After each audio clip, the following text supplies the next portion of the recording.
What if I told you reality is talking to you right now, but you've been trained not to listen? Every day, signs are placed in your path, moments too precise to be chance. A song starts just as you think of someone. A number keeps showing up everywhere. You meet a stranger and they say the exact thing you needed to hear.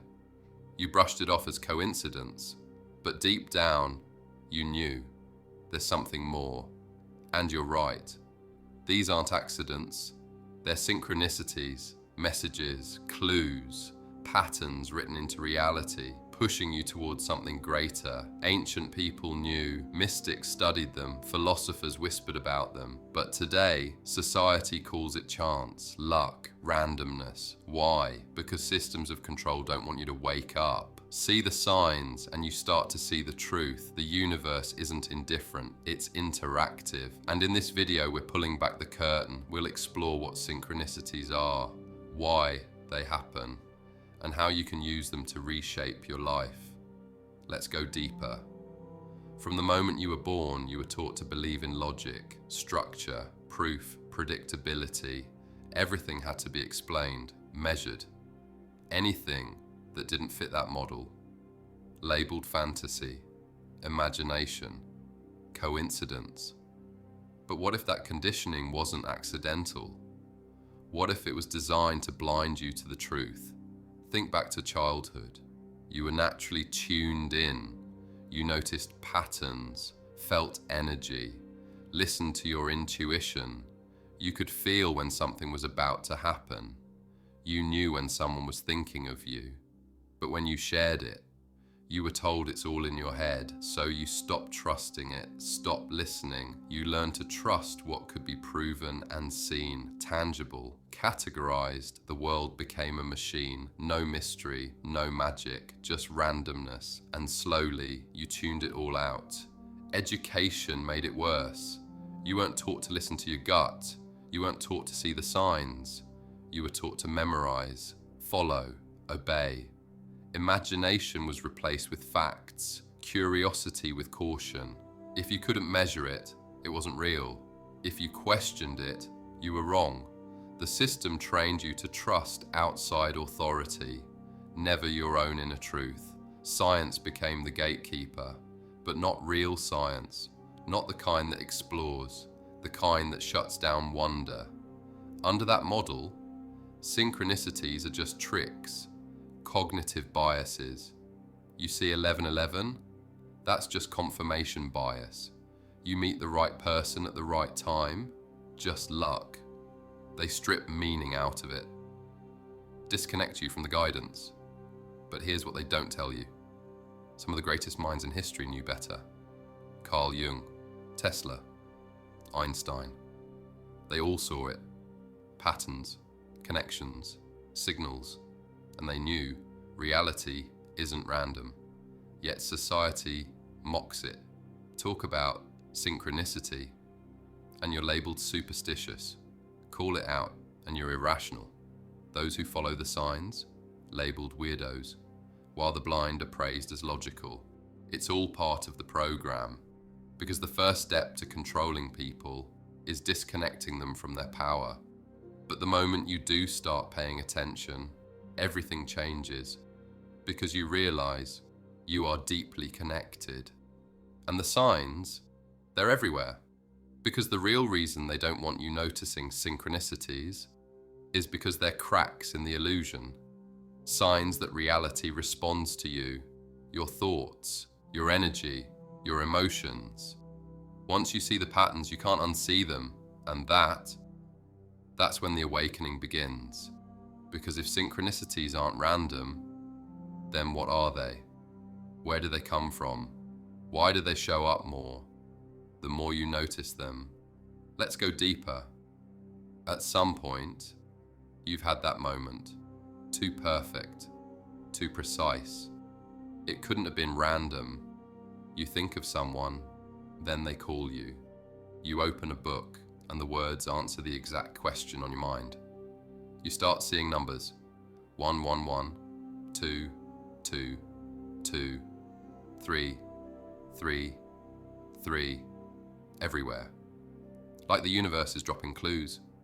These aren't accidents, they're signals, messages, and the more you pay attention, the more they appear. But here's the secret. Synchronicities aren't just signs, they're responses, deliberate, intentional, from something deeper. A force that's been quietly guiding you your whole life. See, the universe isn't chaos, it's an intelligent field of energy, consciousness, and connection.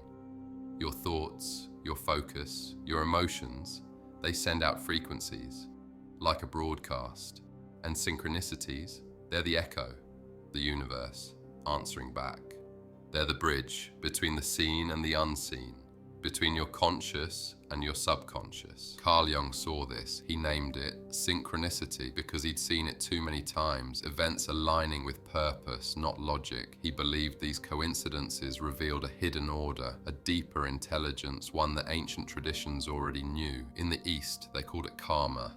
Mystics called it divine timing. Quantum physicists, they call it non-locality, the idea that everything is connected beyond time and space. Mainstream science avoids it, dismisses it. But here's the twist. The universe is built on patterns, fractals, symmetry, rhythms, planetary orbits, DNA sequences, your own heartbeat. So why not your life experiences? Why would your thoughts and emotions be the only things not bound by pattern? They are.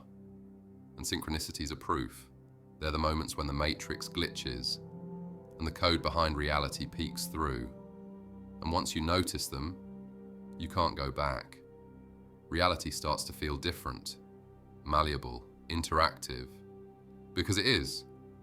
But if these are messages, then who's sending them? Some say it's your higher self, future you, guiding you from the other side of time. Others say it's the collective unconscious, the vast ocean of shared thought. And then there are those who believe it's something else, a divine intelligence, source, the universe, even a simulation trying to speak to its player. Whatever you believe, one thing is clear. These aren't random. They're wake-up calls, invitations to become conscious, to shift, to co-create. Because once you start listening, the illusion starts crumbling. And that brings us to the real question. How do these synchronicities actually work? What's the mechanism behind the magic? Let's go even deeper. So, how do synchronicities work? What's happening beneath the surface? It starts with a truth most people miss. Your mind doesn't just observe reality, it shapes it. Modern neuroscience backs this. There's a system in your brain called the reticular activating system, RAS. It filters what you notice, what you focus on, you start to see. Ever bought a new car, then saw it everywhere? That's your RAS in action. Same with synchronicities. The moment you believe in them, they show up more because your mind is tuning in. But this goes deeper. Quantum physics tells us observation changes reality. Just watching something alters how it behaves. That's not metaphysics. That's science. Reality isn't fixed. It's responsive. Your thoughts, emotions, intentions, they interact with the fabric of the universe. And when you raise your frequency, reality responds in kind. This is the law of vibration. Everything is energy. You, me, your thoughts, your emotions, they all emit frequencies. Fear and doubt vibrate low. Gratitude and purpose vibrate high. And your frequency shapes what you attract. When you shift into alignment, the signs start flowing. Because now, you're in tune, like tuning a radio to the right frequency. Even your subconscious joins in. While your conscious mind handles the day-to-day, your subconscious picks up everything else. It's scanning for signals, patterns, connections. So, when you set an intention, your subconscious starts piecing together the path. That's why believers see more synchronicities. Their subconscious is working with the universe, not against it. Now, skeptics will say it's just selective attention, but that doesn't explain the timing, the meaning, the accuracy. These events don't just show up, they align with your thoughts, your feelings, your questions, and that's not coincidence, that's communication between you and something much bigger. So here's the next step. How do you make this connection stronger? How do you go from noticing synchronicities to living by them? Let's go deeper. First, shift your awareness. Start assuming nothing is random. Assume everything is connected. Then, start paying attention. 2 numbers, symbols, encounters, timing, a repeating number, track it, a phrase you hear again and again, write it down. That random book, that stranger, that song. Don't brush it off. Pause. Ask, what was I thinking just before this? What decision am I facing? Is this a push or a pull? Journal it. Document the signs. Over time, you'll see a map form, patterns, messages, guidance. And here's the real key. Act on them. Most people see the signs, then do nothing. They hesitate, doubt, wait for proof, but synchronicities don't beg. They knock once, then move on. If you don't answer, they fade, but if you do, they multiply, because the universe rewards movement, trust, action. That's how you enter flow, where everything clicks, opportunities land, people show up, doors open, because now you're not fighting the current, you're flowing with it. And that's not magic, it's alignment. So, here's your challenge. What if you stopped brushing off the signs? What if you followed them? What would happen if you trusted and acted? Because the people living in synchronicity aren't lucky. They're listening, they're moving with intention, and the universe is responding. So the only real question left is, what will you do with this? Because this is just the beginning. Now you've seen the signs, felt the alignment, heard the call. It's time to stop second guessing and start trusting. Because once you do, you'll realize synchronicities were never rare. They were everywhere, waiting for you to notice. If this video resonated with you, drop a comment below and watch what happens next. Because this is your invitation.